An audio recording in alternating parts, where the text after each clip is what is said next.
Bonjour, et bienvenue dans cette nouvelle vidéo. La question de cette vidéo est la suivante. Que se passerait-il si nous versions 1 milliard de litres d'eau sur Mars? 2020.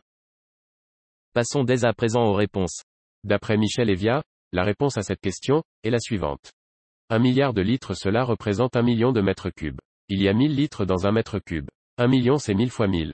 Ce n'est pas sans rapport avec ce qui va suivre. 1 milliard de litres, cela représente donc un petit lac de 1 km par 1 km, 1 km carré, d'une profondeur moyenne de 1 mètre.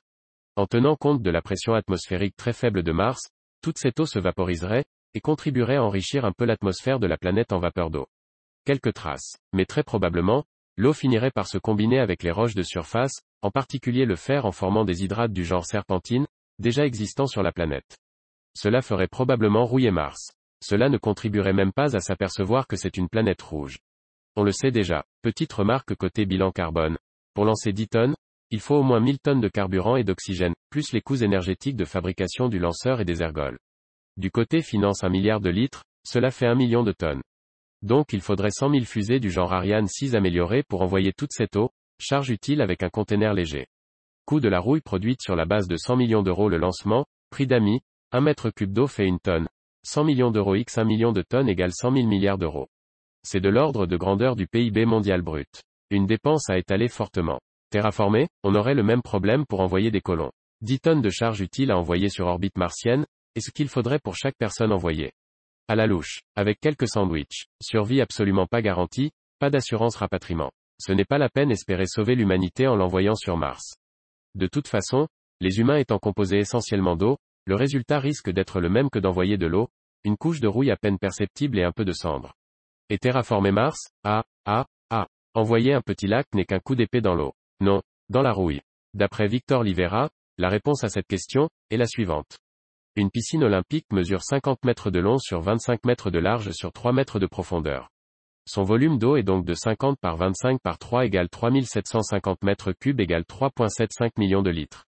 1 milliard, 3,75 millions égale 266,66666 piscines olympiques racines carrées de 266,666666 égale 16,33. On peut donc imaginer une grille de 16,33 piscines de large x 16,33 piscines de long x 3 mètres de profondeur.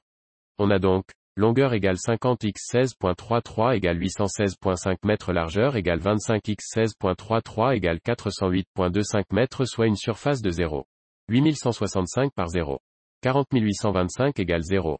333 km² puisque la piscine olympique fait 3 mètres de profondeur, on va dire que notre grande piscine fait seulement 1 mètre de profondeur afin de pouvoir tripler sa surface et obtenir 1 km². La surface de Mars fait 114,8 millions de kilomètres puissance 2 soit, 114 800 millième, x 100 égale 0,000000871% de la surface de Mars. Je ne suis pas un expert mais je doute que ça change quoi que ce soit. D'après Hubert Dubé, la réponse à cette question est la suivante. Alors, mettons cela en mètres cubes. 1 litre correspond à 1 millième de mètre cube, on parle donc d'1 million de mètres cubes, ce qui correspondrait à un cube d'environ 100 mètres de côté. C'est à peu près la quantité que vous pourriez transporter sur l'un d'entre eux, ou environ la moitié de cette quantité, ce ne serait pas vraiment suffisant pour un lac de taille décente. Si vous le versez dans une dépression appropriée, il gèlerait progressivement, puis commencerait à s'évaporer lentement, très lentement. Si vous le versez sur un terrain plat, il s'écoulerait vers l'extérieur, il s'y immergerait et rejoindrait les vastes quantités d'eau enfermées sous terre. Je ne pense pas que ce serait aussi impressionnant que vous pourriez l'espérer. On arrive à la fin de cette vidéo, si elle vous a plu je vous invite à mettre un pouce bleu, ainsi que vous abonner.